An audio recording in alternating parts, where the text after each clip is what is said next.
இப்போ நான் சொல்ல போகிற விஷயம் உங்களை நிறைய பேருக்கு அதிர்ச்சியாகவும் இருக்கலாம், ஆச்சரியமாகவும் இருக்கலாம், ஏற்கனவே ஒரு சிலர் கேள்விப்பட்ட ஒரு விஷயமாகவும் இருக்கலாம். இலங்கைக்குள்ள ஒரு அரச திணைக்களத்தால் லோ கோஸ்ட் ஆல்கஹால், குறைந்த விலையிலான மதுபானம், அதே நேரத்தில் ஆரோக்கியமான மதுபானம்னு சொல்லி ஒரு மதுபானம் உருவாக்குறதுக்கு திட்டமிடப்பட்டிருக்குது. என்னடா சொல்கிற, மதுபானத்தில் பியர், குடிக்கிற பியரில் வந்து ஆரோக்கியமானது குறைஞ்ச விலையில் மதுபானமானு சொல்லி கேட்டிங்கன்னு சொன்னால், அதைத்தான் ஒரு அரச திணைக்களம் திட்டமிட்டு அதை முன் வச்சதால் இப்போ இலங்கைக்குள்ள ஒரு பெரிய ஒரு விவாதமே வந்து எழும்ப ஆரம்பிச்சிருக்குது. அந்த திணைக்களத்துக்கும் இலங்கையினுடைய மருத்துவ சங்கத்துக்கும் இடையில் பெரிய ஒரு பிரச்சனை வந்து போய்கொண்டிருக்குது. சொல்லப்போனால் கிட்டத்தட்ட ஒரு பஞ்சாயத்து மாதிரி வந்து போய்கொண்டிருக்கிறது வச்சுக்கொள்ளுங்க. அந்த மாதிரி வந்து பிரச்சனை வந்து போய்கொண்டிருக்குது. யார் அந்த அரசு திணைக்களம், இது சந்தைக்கு வருமா, அந்த போய்கொண்டிருக்கக்கூடிய பிரச்சனை என்ன, இதனால் வரப்போகிற விளைவு என்னன்றது தான் இந்த வீடியோவில் டீட்டெயிலாக நான் உங்களுக்கு சொல்ல போகிறேன். ஒரு முக்கியமான ஒரு சிக்கல் வந்து இந்த சிக்கலாக சொல்லப்படுது. என்ன விஷயம் மட்டும் டீட்டெயில்டா முதலேருந்தே சொல்கிறேன். அனைவருக்கும் வணக்கம், நான் உங்கள் விகே கரிகாலன்.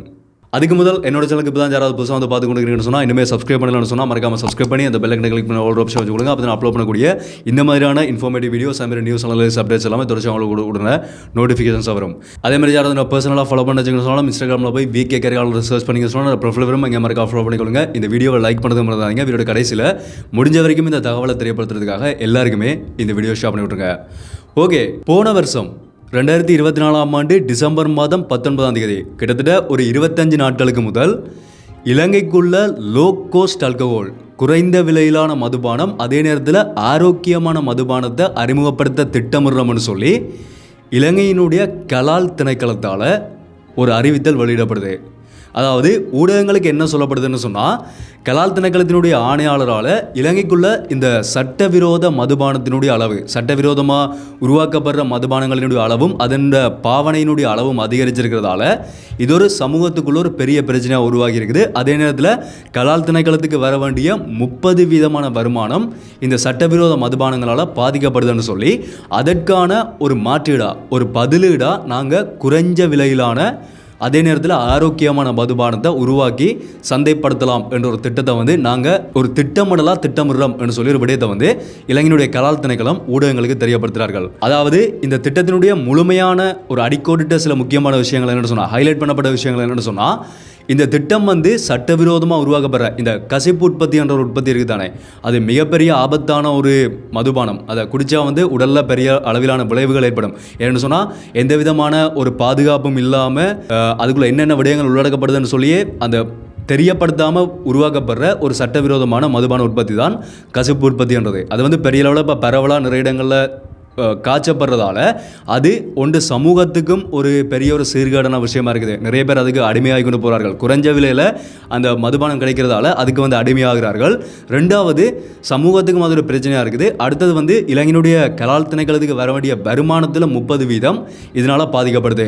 நாங்கள் அதுக்கான ஒரு மாற்றீடாக தான் இதை வந்து அறிமுகப்படுத்த போகிறோம். ஆனால் இது மதுபானத்தை நுகர்வு செய்கிறவர்களினுடைய எண்ணிக்கையை அதிகரிக்கிறதுக்காகவோ இல்லாட்டி அவர்களை தூண்டுறதுக்காகவோ கலால் திணைக்கள ஒரு வருமானத்தை பெற்றுக்கொள்ளணும்ன்ற நோக்கத்திலேயோ நாங்கள் இதை அறிமுகப்படுத்தலை. அதுதான் நாங்கள் ஹைலைட் பண்ணப்பட்ட ஒரு விஷயம். இதுக்காக நாங்கள் இதை அறிமுகப்படுத்தலை.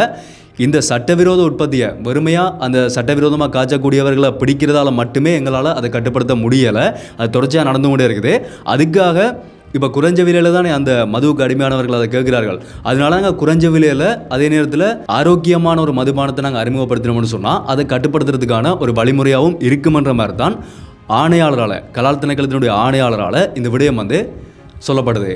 ஸோ இந்த விடயம் சொல்லப்பட்டதுக்கு பிறகு தொடர்ச்சியாக இதன் மீதான விமர்சனங்கள்ன்றது வந்து முன்வைக்கப்பட ஆரம்பித்தது. இது எப்படி அவர்கள் சந்தைப்படுத்துறதுக்கு திட்டமிட்டிருந்தார்கள்னு சொன்னால், நிதியமைச்சோட கலந்துரையாடி தான் இந்த திட்டம் வந்து அங்கே முன்வைக்கப்பட்டிருக்குது. ஆனால் இது எப்படி சந்தைப்படுத்துறதுக்கு திட்டம்னு சொன்னால், தர சோதனைகளுக்காக இந்த தயாரிப்புகள் வந்து முதல்ல அரச பகுப்பாய்வாளர்கள் திணைக்களத்துக்கு வந்து பரீட்சைக்காக அங்கே அனுப்பப்படும். அவர்களினுடைய பரிசோதனைகள் வந்து அங்கே உட்படுத்தப்பட்டு அவர்கள் சான்றிதழ் கொடுத்தா இதை மக்களுக்கு சந்தைக்கு அறிமுகப்படுத்தலாம்னு சொல்லி சான்றிதழ் கொடுக்கப்பட்டால் இது வந்து சந்தைக்கு வரும் என்று சொல்லி தான் இந்த குறைந்த விலையிலான அதே நேரத்தில் ஆரோக்கியமான மதுபானத்துக்கான ஒரு சந்தைப்படுத்தல் திட்டம் வந்து அங்கே முன்வைக்கப்படுறது. சரியான முறையில் பகுப்பாய்வுக்கு உட்படுத்தப்பட்டதுக்கு பிறகு தான் நாங்கள் அதை அறிமுகப்படுத்துவோம்ன்ற மாதிரி அந்த அறிக்கையில் வந்து சொல்லப்படுது. இது வந்து இலங்கையினுடைய SLMA, ஸ்ரீலங்கா மெடிக்கல் அசோசியேஷன், இலங்கையினுடைய மருத்துவ சங்கத்தால் மிகப்பெரிய அளவில் எதிர்க்கப்பட்டது. ஒன்று மருத்துவ நிபுணர்களும் இதுக்கு பெரிய அளவில் எதிர்ப்பு தெரிவித்தார்கள். அதே நேரத்தில் இந்த மருத்துவ சங்கமும் இது கடைசி வரைக்கும் அறிமுகப்படுத்தப்படக்கூடாதுன்ற மாதிரி, இதை நீங்கள் அறிமுகப்படுத்தினீங்கன்னு சொன்னால் பெரிய அளவிலான விளைவுகள் எதிர்காலத்தில் ஏற்படும்ன்ற மாதிரி ஒரு பெரிய அளவிலான எதிர்ப்பை வந்து இப்போ வரைக்குமே தெரிவித்து கொண்டிருக்கிறார்கள். ஏற்கனவே எங்களோட நாடு பெரிய அளவிலான ஒரு பொருளாதார நெருக்கடிக்குள்ளே தான் இருக்குது. அது மக்களுக்கு பெரிய ஒரு சுமையை ஏற்படுத்தியிருக்குது. அதுக்குள்ளே இப்போ நீங்கள் திரும்பவும் இப்படிப்பட்ட ஒரு குறைந்த விலையிலான மதுபானம் என்ற ஒன்றை கொண்டு வந்தீங்கன்னு சொன்னால் ஒவ்வொரு குடும்பங்களினுடைய நிலைமைகளும் என்னாகும்? இதை யார் சொல்லியிருக்கேன்னு சொன்னால் புகையிலை மதுபானம் மற்றும் சட்டவிரோத போதைப்பொருள் தொடர்பான நிபுணர் குழுவினுடைய தலைவராக இருக்கிற டாக்டர் அனுலா விஜயசுந்தரவும் SLMA ஸ்ரீலங்கா மெடிக்கல் அசோசியேஷனுடைய தலைவராக இருக்கிற டாக்டர் ஆனந்த விஜய விக்ரம இவர்கள் 2 பேராலையும் எழுதப்பட்ட ஒரு கடிதம் சுகாதார அமைச்சு, நிதியமைச்சு மற்றும் ஏனைய பல அரச திணைக்களங்களினுடைய செயலாளர்களுக்கு வந்து அனுப்பப்படுது. அதில் ஹைலைட் பண்ணப்பட்ட விஷயம் என்னென்னு சொன்னால் மது அருந்துபவர்களையும் மது அருந்தாதவர்களையும் இந்த சாராயம் கொல்லும் என்ற ஒரு உண்மையை வந்து எல்லாருமே கட்டாயமாக உணர்ந்து கொள்ளணும். இது மது அருந்துபவர்களுக்கும் பிரச்சனை, அருந்தாதவர்களுக்கும் பிரச்சனை. எனவே மது அருந்துதல்ன்றது வந்து ஒரு ஒழிக்கப்பட வேண்டிய ஒரு விடயம் மாதிரி, சமூகத்துக்கு அது ஒரு தேவையற்ற விடயம் என்ற மாதிரியும், அதே நேரத்தில் இந்த குறைந்த விலையிலான மதுபானம் உருவாக்கப்படுமா இருந்தால் இது வந்து மது அருந்த கூடியவர்களுடைய எண்ணிக்கையை கட்டாயமாக அதிகரிக்கும். அதிகமான இளைஞர்கள் இதுக்குள்ளே போகிறதுக்கான வாய்ப்பு இருக்குது. ஏற்கனவே இந்த மதுவுக்கு அடிமையாக இருக்கக்கூடிய குடும்பங்களினுடைய நிலைமைகள் இனிமேல் என்னாகும் என்ற மாதிரியான ஒரு முக்கியமான கேள்விகள் வந்து அந்த கடிதத்தில் வந்து எழுப்பப்பட்டிருந்தது. அதே நேரத்தில் ஆரோக்கியமான மதுபானம்னு சொல்லி எதுவுமே இல்லை இங்கே சமூகத்தில், இல்லாட்டி இந்த உலகத்திலேயே வந்து ஆரோக்கியமானதுன்னு சொல்லி மதுபானம் எதுவுமே கிடையாது. ஸோ இது வந்து ஒரு ஆபத்தை ஏற்படுத்தக்கூடிய விஷயம் தான். சிம்பிளாக சொல்ல போனால் இப்படிப்பட்ட ஒரு மதுபானம் சந்தைக்கு அறிமுகப்படுத்தப்படக்கூடாதுன்ற மாதிரி கட்டாயமாக சொல்கிற மாதிரி தான் இலங்கையினுடைய மருத்துவ சங்கமும் மருத்துவ நிபுணர்களும் இதை வந்து கடுமையாக இப்போ எதிர்த்து கொண்டிருக்கிறார்கள். இதுக்கான எந்த விதமான ஒரு பதிலும் இப்போ வரைக்கும் இந்த மருத்துவ சங்கத்தால் குறிப்பிடப்பட்ட இந்த கடிதத்துக்கானதோ இல்லாட்டி அவர்களால் முன்வைக்கப்படுற இந்த விமர்சனத்துக்கான பதில் வந்து இப்போ வரைக்குமே இலங்கையினுடைய கலால் திணைக்களத்தால் உத்தியோகபூர்வமாக வெளியிடப்படலை. ஏன்னு சொன்னால் இந்த திட்டத்தை வெளியிட்டிருக்கவர் வந்து இலங்கையினுடைய கலால் திணைக்களத்தினுடைய ஆணையாளர். அவர்தான் அதி உயர் பதவியில் இருக்கக்கூடியவர். ஸோ அவரே நேரடியாக ஊடகங்களுக்கு சொல்லியிருக்காருன்னும் போது இப்படி ஒரு திட்டம் முன்வைக்கப்பட்டிருக்கின்றது. சிலவள உள்ளுக்குள்ளே அதுக்கான செயற்பாடுகள் வந்து நடந்து கொண்டு இருக்கலாம்ன்ற மாதிரி இன்னொரு பக்கம் வந்து பார்க்கப்படுது. ஓகே, இப்போ இதுக்கான விளைவுகள் வந்து எப்படி இருக்கும்னு சொன்னால், நான் ஒரு ரிப்போர்ட் பார்த்தேன். இலங்கைக்குள்ள ஒவ்வொரு வருடமும் மதுபானம் மற்றும் புகையிலை பயன்பாட்டால் கிட்டத்தட்ட 40,000 பேர் கொல்லப்பட்டு கொண்டிருக்கிறார்கள்.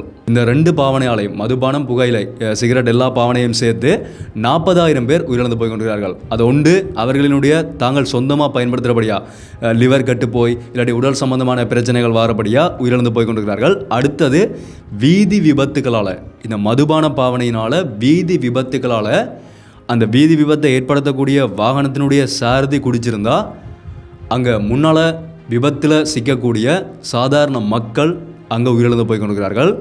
3வது கேன்சர் வந்து உயிரிழந்து போய் கொண்டிருக்கிறார்கள். இந்த 3 பிரச்சனைகள், இந்த 3 சம்பந்தமாகும் இப்படிப்பட்ட உயிரிழப்புகளும் வந்து இதெல்லாமே சேர்த்து தான் இந்த 40,000 பேர் இந்த மதுபானம் மற்றும் புகையிலை பாவனையால் இலங்கைக்குள்ளே உயிரிழக்கிறார்கள். ஸோ இதைத்தான் இந்த மருத்துவ சங்கம் தெளிவாக சொல்லியிருந்தது.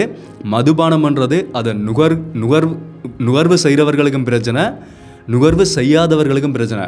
ஒருத்தன் குடிச்சிட்டு போய் ஒரு வாகனத்தை கொண்டு போய், ஒரு பஸ்ஸை கொண்டு போய் சாதாரணமாக ரோட்டில் போய் கொண்டு இருக்கக்கூடிய, ஒரு பைக்கில் போய் கொண்டு இருக்கக்கூடிய ஒரு நபர் மேலே மோதினான்னு சொன்னால், அவன் குடிச்சிட்டு அந்த வாகனம் ஓடினதால் சம்மந்தமே இல்லாமல் அந்த ரோட்டில் போய் கொண்டு இருக்கக்கூடிய ஒரு நபர் வந்து அங்கே உயிரிழக்கிறார். ஸோ அது எப்படிப்பட்ட பாதிப்பை ஏற்படுத்துன்றதை பாருங்கள். அது எல்லாமே இதுக்குள்ளே தான் வரும். இந்த 40,000க்குள்ளே தான் உள்ளடக்கப்படும் சொல்லப்படுது. 40,000 பேர் இலங்கையினுடைய 22 மில்லியன், வெறும் 22 மில்லியன் சனத்தொகை இருக்கக்கூடிய இந்த சின்ன நாட்டுக்குள்ளே 40,000 பேர் ஒவ்வொரு வருடமும் மதுபானம், புகையிலை பாவனையால் உயிரிழந்து போய் கொண்டிருக்கிறார்கள். இலங்கைக்கு வந்து நீண்ட கால மதுபான கலாச்சாரம் இருக்குன்றது தான் ஒரு வெளிப்படையான ஒரு உண்மை. தொடர்ச்சியாக வந்து இலங்கைக்குள்ள மதுபான பாவனைன்றது வந்து இருந்து கொண்டே இருக்குது. அதை முற்றாக எங்களால் ஒழிக்கவும் முடியாது. ஏன்னு சொன்னால் நாங்கள் ஒரு சுற்றுலா நாடு. வெளிநாட்டில் இருந்து இலங்கைக்குள்ளே வரக்கூடிய சுற்றுலா பயணிகள் வந்து பெரும்பாலும் மதுபானத்தை விரும்பக்கூடிய பயணிகள் வந்து அவர்களுடைய பொழுதுபோக்கை கழிக்க வரும்போது கட்டாயமாக அவர்களுக்கு அந்த மதுபானம்ன்றது ஒரு தேவையாக தான் இருக்கும். ஸோ அதனால் இதை முற்றாக ஒழிக்க முடியாது, ஆனால் கட்டுப்படுத்த முடியும். இந்த மாதிரியான ஒரு சில செயற்பாடுகள் இப்போ இலங்கையினுடைய கலால் திணைக்களம் இதை எப்படி நடைமுறைப்படுத்துமா இல்லையானது வந்து உறுதியாக சொல்ல முடியாது. ஆனால் இது நடைமுறைப்படுத்தப்படுமா இருந்தால் கண்டிப்பாக மருத்துவ சங்கம் சொல்கிற மாதிரி சமூகத்தில் ஒரு பாதிப்பை ஏற்படுத்தும். குறைஞ்ச விலையில் மதுபானம், அதுவும் ஆரோக்கியமான மதுபானம்னு சொன்னால் சொல்லவா வேணும்.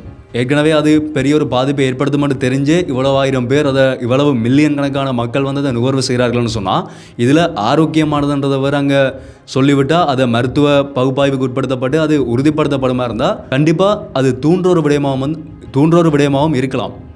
ஸோ இப்போ அப்படிப்பட்ட ஒரு பிரச்சனை ஏற்படும்ன்றபடியாக இதை அறிமுகப்படுத்தக்கூடாதுன்றது தான் பெரும்பாலும் இப்போ சொல்லக்கூடிய ஒரு விமர்சனமாக இருக்குது. வெளிப்படையாக நாங்கள் எங்களால் பார்க்கக்கூடியமாக இருக்குது.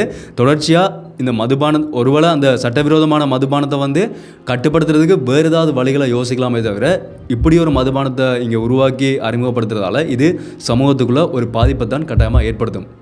ஸோ அதை நான் இந்த வீடியோ மூலமாக நானும் என்னுடைய ஒரு கருத்தை பதிவு செய்து கொள்கிறேன். அது எப்படி இளைஞனுடைய கலால் திணைக்களம் அறிமுகப்படுத்த போகுது. ஏன்னா அவர்களும் சொல்லியிருக்கிறார்கள் இதை நாங்கள் வருமானத்துக்காகவோ இல்லாட்டி மக்களை தூண்டுறதுக்காகவோ இதை நாங்கள் அறிமுகப்படுத்தலை. நாங்களும் நியாயமாக யோசித்து தான் இதுக்கான ஒரு மாற்றீடா இந்த சட்டவிரோத மதுபானத்தை கட்டுப்படுத்துறதுக்காக தான் இதை நாங்கள் அறிமுகப்படுத்துகிறோம்னு சொல்லி அவர்களுடைய தரப்புலையும் சொல்லப்பட்டிருக்குது. பார்க்கலாம் எப்படிப்பட்ட ஒரு முடிவு எடுக்கப்படுதுன்றதை. ஸோ அதை பண்ண அப்டேட்ஸ் வரும்போது கண்டிப்பாக நான் அதே அப்டேட் பண்ணுறேன். இது ஒரு வித்தியாசமாக என்னடா இதுன்ற மாதிரி தான் நான் பார்க்கும்போது எனக்கு இருந்தது. அதனால தான் கண்டிப்பாக இதை உங்கள்கிட்ட ஷேர் பண்ணிக்கொள்ளணும்னு சொல்லி இந்த வீடியோ மூலமாக அதை நான் சொல்லியிருந்தேன். ஸோ இதை பற்றின உங்களுடைய கருத்துக்கள் நீங்கள் ஒவ்வொருத்தரும் இதை பற்றி என்ன நினைக்கிறீங்கன்றதையும் மறக்காமல் கீழே கமெண்ட்டில் சொல்லுங்கள். முடிஞ்ச வரைக்கும் எல்லாருக்குமே இந்த வீடியோ மட்டும் எல்லா இடத்துலையுமே ஷேர் பண்ணி எல்லாருக்குமே இந்த விஷயத்தை தெரியப்படுத்துங்க. ஸோ இதான் விஷயம். இனிமேல் யாருமே சப்ஸ்கிரைப் பண்ணால் பார்த்து கொடுத்தீங்கன்னு சொல்லலாம். மறக்காமல் சப்ஸ்கிரைப் பண்ணி அந்த பெல் ஐக்கனை கிளிக் பண்ணி ஒரு ஆப்ஷன் வச்சு கொடுங்க. அப்போ நான் அப்லோட் பண்ணக்கூடிய வீடியோஸ் எல்லாமே தொடர்ச்சி உங்களுக்கு கொடுக்குறத நோட்டிஃபிகேஷன்ஸ் வரும். விடுமுறை வீடியோஸ் சந்திப்போம். நன்றி.